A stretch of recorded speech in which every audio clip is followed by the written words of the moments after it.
19 जनवरी 2026 की वो काली रात महाराष्ट्र के ठाणे जिले में भिवंडी इलाका रात 10:30 बज रहे थे। हाईवे पर सन्नाटा बरसने लगा था, लेकिन इस सन्नाटे की चीरती हुई एक ऐसी खौफनाक वारदात होने वाली थी जिसके बारे में जानकर आप दहल जाएंगे। एक इंसान जो सिर्फ अपनी भूख मिटाने के लिए एक ढाबे पर रुका था, उसे इस बात का जरा भी अंदाजा नहीं था कि अगले चंद मिनटों में वह जिंदगी और मौत के बीच झूलने वाला है।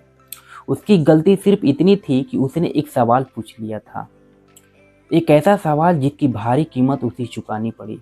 आज मैं आपको एक ऐसी दिल दहला देने वाली कहानी और रियल बात सुनाने जा रहा हूँ जो ये रियल है, जो आपको ये सोचने पर मजबूर कर देगी कि क्या आज के ज़माने में किसी गरीब की कोई कीमत नहीं है। क्या सवाल पूछना सबसे बड़ा जुर्म बन चुका है। नरेंद्र तोमर एक आम ट्रक ड्राइवर, वो लोग जो दिन रात अपनी नींद, अपना सुकून कुर्बान करके हमारे और आपके घर तक सामान पहुंचाते हैं। नरेंद्र मुंबई से अपना ट्रक लोड करके दिल्ली की तरफ निकलने की तैयारी में था। कई दिनों की थकान उसकी आंखों में साफ दिख रही थी।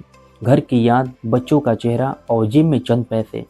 एक ट्रक ड्राइवर की जिंदगी कितनी कठिन होती है, ये सिर्फ वही समझ सकता है जो उस तपती हुई सीट पर बैठकर हजारों किलोमीटर का सफर तय करता है। 19 जनवरी को वो रात थी। सर्द हवाएं चल रही थी। नरेंद्र पेट भूख से जल रहा था। भिवंडी के नासिक हाईवे पर गुजरते हुए उसकी नज़र एक ढाबे पर पड़ी। इस ढाबे का नाम था पंजाबी खलसा होटल।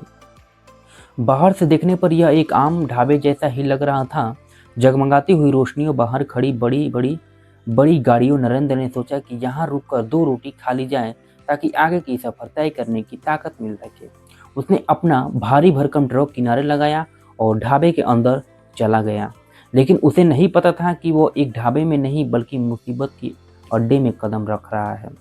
ढाबे के अंदर का माहौल बड़ा अजीब था। नरेंद्र ने कोने में जाकर बैठ गया। उसने आसपास देखा, जो लोग बड़ी बड़ी कारों से आए थे उन्हें वेटर बड़ी इज्जत से मेन्यू कार्ड दे रहे थे, लेकिन नरेंद्र, जिसके कपड़ों पर सफ़र की धूल जमी थी, उसकी तरफ किसी मेन्यू कार्ड बढ़ाने की जहमत नहीं उठाई। इस देश का यह एक कड़वा सच है दोस्तों, आपके कपड़े तय करते हैं कि आपको कितना इज्जत मिलेगी। ये रियलिटी है भारत की।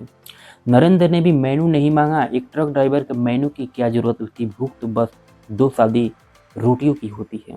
उसने वेटर को बुलाया और एक बहुत ही साधारण सा खाना ऑर्डर किया। 4 रोटी और हाफ दाल। सिर्फ 4 रोटी और आधी प्लेट दाल। नरेंद्र मन ही मन खुश था कि चलो सस्ते में पेट भर जाएगा और वो अपनी मंजिल की तरफ बढ़ चलेगा। खाना आया। थके हारे नरेंद्र जल्दी जल्दी निवाड़े तोड़ी। खाना खाते वक्त अपने घर के बारे में सोच रहा था। दिल्ली पहुंचने जल्दी थी, लेकिन इसके बाद जो होने वाला था वो उसके होश उड़ने वाला। खाना खत्म हुआ। नरेंद्र ने अपने पसीने से भीगे हुए हाथ पोंछे और वेटर को बिल लाने को इशारा किया। वेटर कागज का टुकड़ा लेकर आया। नरेंद्र ने अपनी जेब से हाथ डाला। उसे लगा होगा 30 से 40 या हद से 50 बिल आया होगा, लेकिन जैसे ही उसकी नज़र उस बिल पर पड़ी, उसके पैरों तले जमीन खिसक गई। 180, जी हाँ, 4 सूखी रोटियां और कटोरी दाल। बिल 180।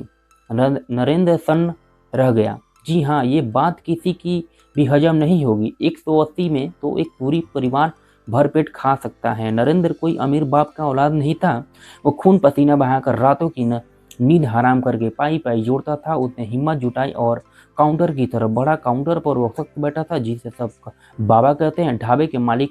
नरेंद्र ने बड़ी ही नम्रता से पूछा, भाई साहब, 4 रोटी और हाफ दाल के 180 हैं, किस हिसाब से लगाए हैं? दोस्तों, क्या ये सवाल पूछना कोई गुनाह था? क्या यह ग्राहक को जानने का हक नहीं है कि उसके खून पसीने की कमाई को किस तरह लूटा जा रहा है? लेकिन उस ढाबे में मालिक, उस बाबा को यह सवाल बर्दाश्त नहीं हुआ। उसे लगा कि एक मामूली सा ट्रक ड्राइवर जिसके कपड़े मैल हैं और उसकी आंखों में आंखें डालकर सवाल कैसे पूछ रह सकता है। बाबा को पारा सतावे आसमान पर पहुंच गया। पारा हाई हो गया। अचानक बिना कोई चेतावनी दिए बाबा कुर्सी से उठा। उसकी आंखों में गुस्सा साफ दिख रहा था। नरेंद्र कुछ समझ पाता इससे पहले ही बाबा नरेंद्र पर हाथ उठा दिया। एक तेज आवाज़ गूंजी, पूरा ढाबा सन रहेगा। नरेंद्र के सिर पे चक्कर आ गया। वह कुछ बोलता कि तभी पीछे से ढाबे के बाकी मुर्गों के स्टाफ के लड़के एक झुंड बनाकर नरेंद्र पर टूट पड़े। और वहाँ इंसानियत नहीं बची थी। वहाँ सिर्फ बेरहमी से एक मंजर दिखाई दे रहा था। मार क्यों रहे हो? किस बात पर मार रहे हो? नरेंद्र चीख रहा था। लेकिन उन लोगों की कोई फर्क नहीं पड़ रहा था। उसे बुरी तरह से दबोच लिया गया।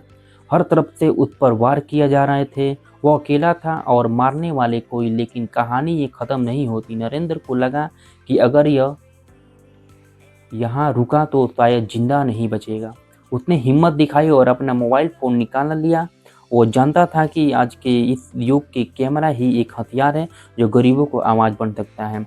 उसने चिल्लाकर कहा, देख लो ये बदतमीजी कर रहे हैं, वीडियो तो बनेगी। उसने रिकॉर्डिंग चालू कर दी। यह देखकर ढाबे वाले को गुस्सा और भड़क गया। मोबाइल छीनने की इसका मोबाइल दो, और आवाज़ें आने लगी। हाथापाई के बीच किसी ने पास पास पड़ी एक भारी चीज उठाई और पूरी ताकत से नरेंद्र पर वार कर दिया। चोट बहुत गहरी थी। नरेंद्र को गहरा जख्म लगा था। उसकी आंखों के सामने अंधेरा छाने लगा। दर्द की वजह से उसे धुंधला दिखाई देने लगा। वह वहां से जान बचाकर भागा। वहां भागता रहा, जबकि ढाबे से दूर नहीं चला गया। लेकिन असली दर्द तो अब शुरू होने वाला था।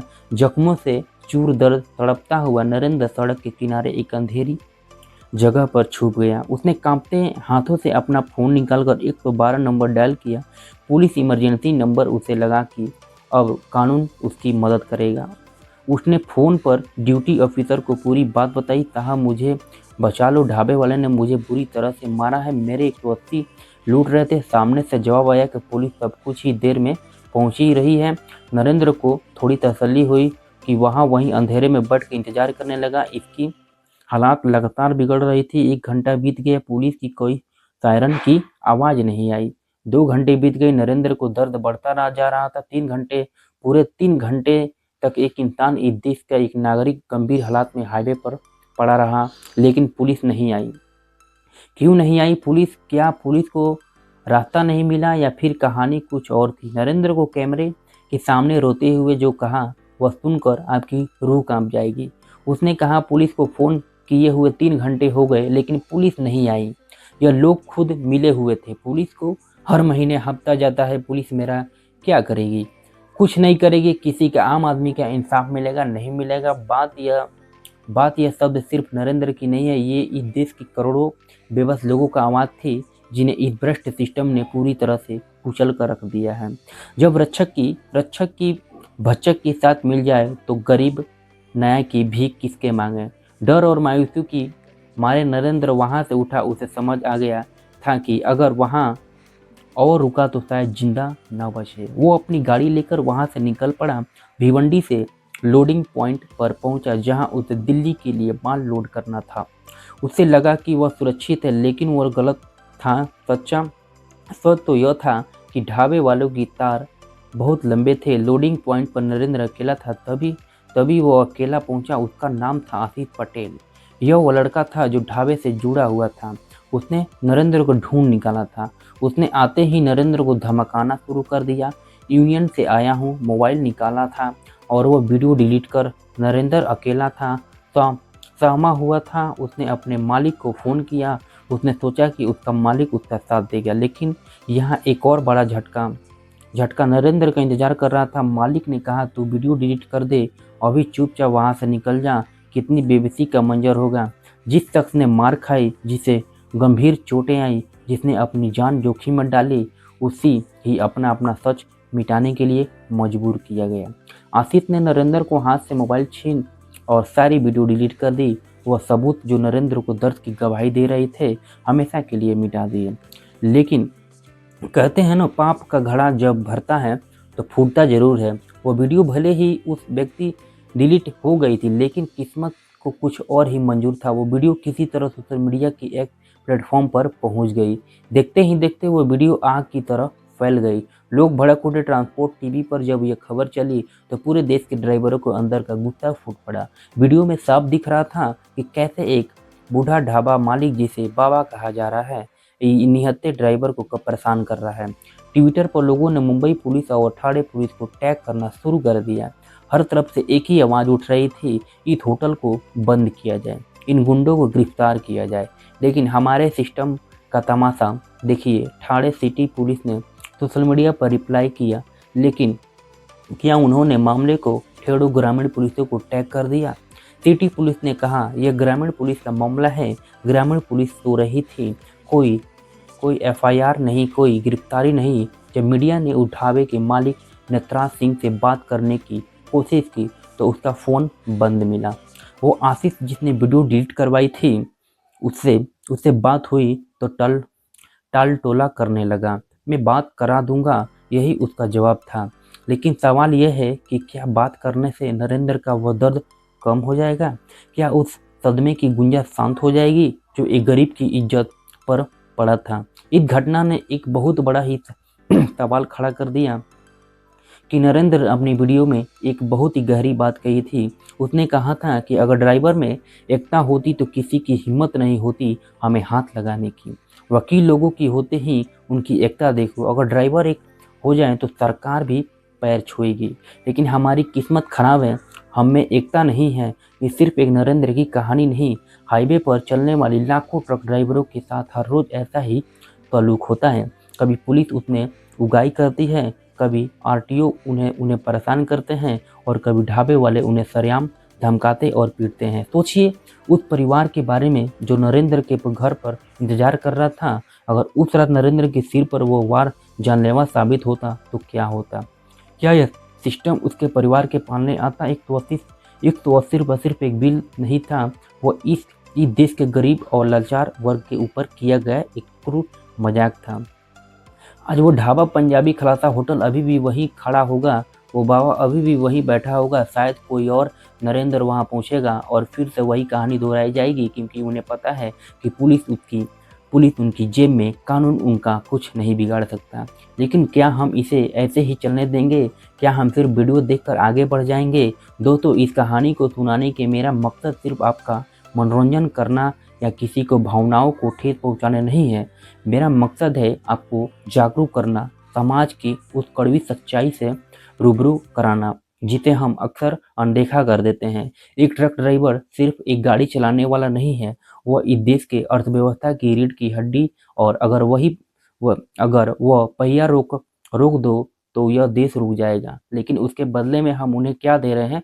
दर्द, चोट और अपमान। अगर आपको लगता है कि नरेंद्र के साथ इंसाफी हुई, अगर आपको लगता है कि उस ढाबे से खिलाफ सख्त कार्रवाई होनी चाहिए, तो इस आवाज़ को दबने मत दीजिए। इस वीडियो को लाइक करिए और इतना शेयर करिए कि ये देश के हर कोने में पहुंच जाए।